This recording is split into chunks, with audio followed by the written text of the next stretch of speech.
Welcome back. In this video I'm going to try and link up the existing rudder pedals with a set of ProPedals that I've had for a number of years. Now in the original sim, even though the pedals are there, they're not linked to the electronics, so there's no potentiometer in there.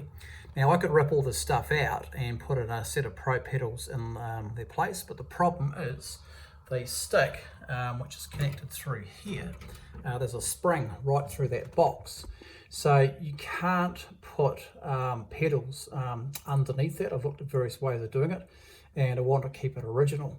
So what you have here is a pedal which is an aluminium plate, quite thick, that has two bolts that go into that bar. The bar is solid, so it goes right through to the other side. There's the other pedal.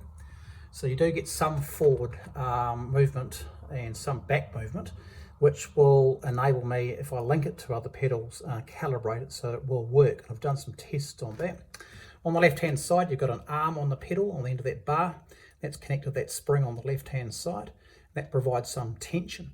So when you push the pedals, they will move left and right, or forward and back, and they will also rotate forward to potentially act a brake, although as I said, nothing was actually linked up.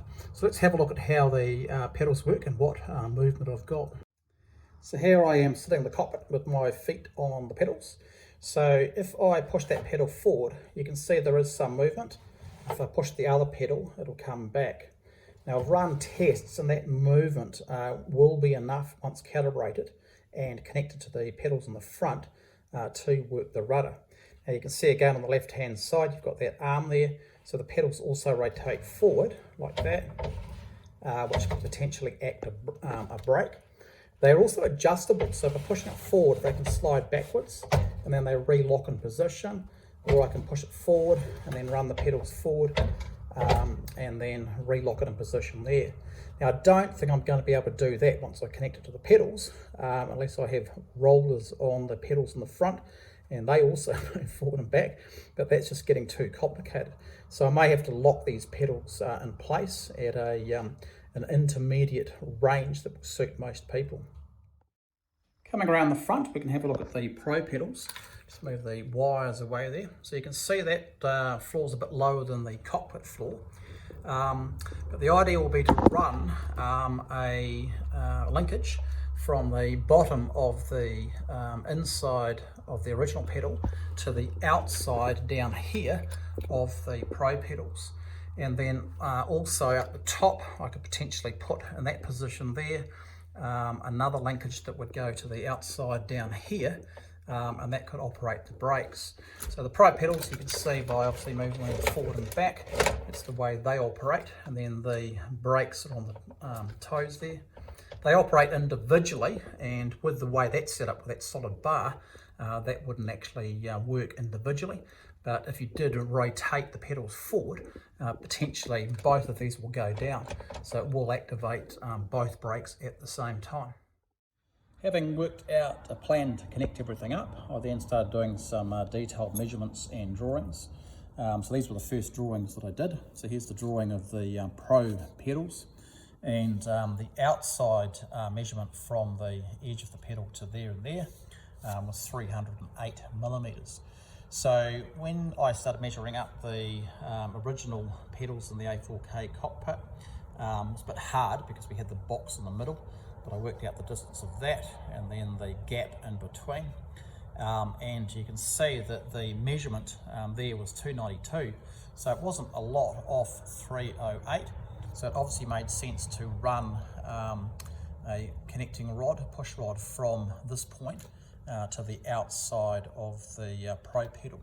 So I then did a more detailed drawing, and here's the ProPedal connection. So I made a bracket that sits in the midpoint. The reason for that is there's a bit of a lip that runs around the edge here, and I didn't want to cut that off, so I just simply mounted it at this point. And also that's the rotation point, so there's less movement through this section. So I made a bracket. That bracket was made out of galvanized steel, which was left over from when I built the hanger. So I cut 2 strips off that, 30 millimeter wide, with an angle grinder.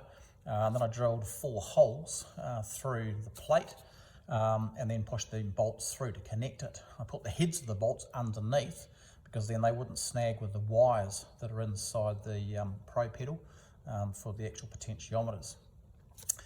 So on the outside, you can see we've got a ball joint there. That's necessary because the A-4K pedal, remember that bar is actually moving forward and back. So you can't have a solid rod going from this point to that point. It has to be some give in it. So by putting in a ball joint at the bottom and the top, that made sense. So that was the pedal, the ProPedals and the bracket there and how I attached that. And then back down the bottom end, this is a plan drawing of the original pedal. And you can see there's two bolts here and here. And they are go through the bar. So that's how it was connected. And it made sense because again, this is the rotation point to put a bracket on the back using the two existing bolts. So the important bit here was making certain that at this point, the gap, the distance between the two pedals there matched up with this point here. And so to do that, once I'd connected this and made this up, I measured it and basically offset that by about 9 mils through here. So it's just slightly inside the pedal, and then this doesn't link up on the drawing, but in actual fact they link up perfectly.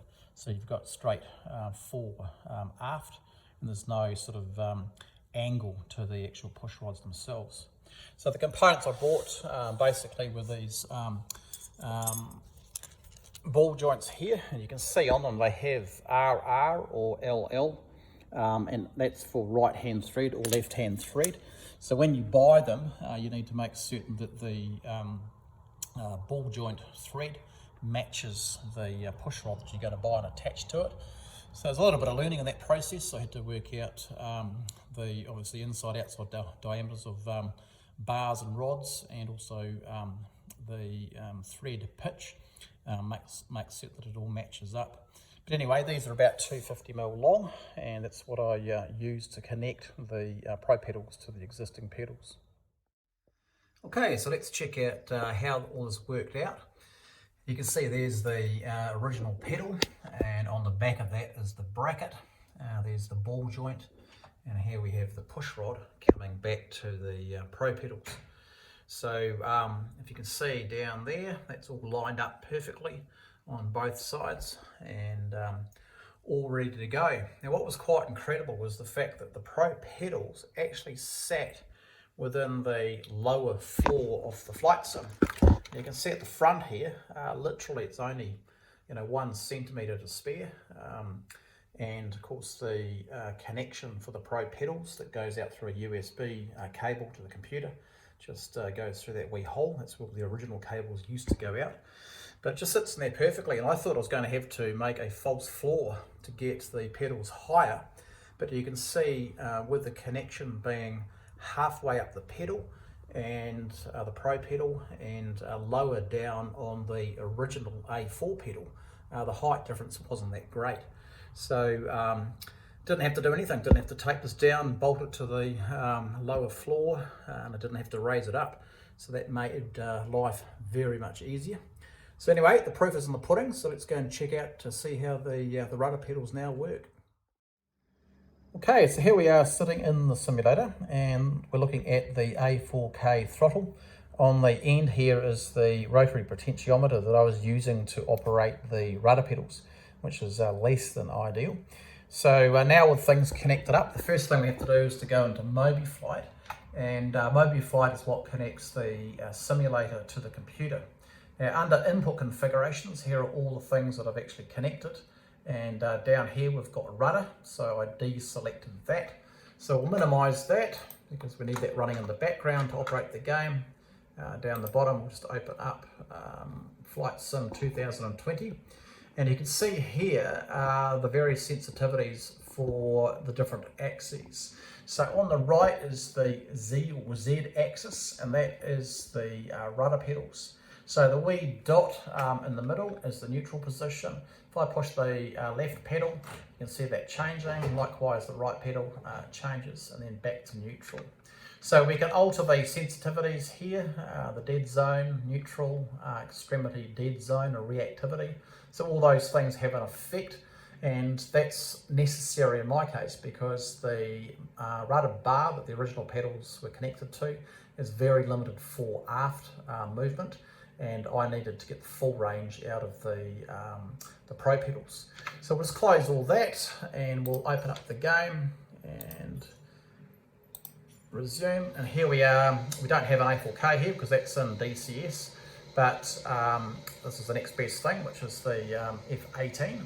And of course we're looking at the back of the aircraft here. So as I move the left pedal, there's the rudders going to the left, move the right pedal to the right, and then back to neutral. So this is the first time the Kahoo Combat Tactics Trainer has actually had working rudder pedals. So a big step forward after 30 years, and a great milestone to actually get to. So if you like the video, click the like button. We certainly appreciate if you subscribe to the channel. And also working on a Harvard simulator as well, so an actual Harvard cockpit, and hope to convert that into a flight sim. But anyway, great to get to this point, and great to get the RNZAF Kahoo Combat Tactics Trainer up and working fully. We look forward to seeing you back in the next video.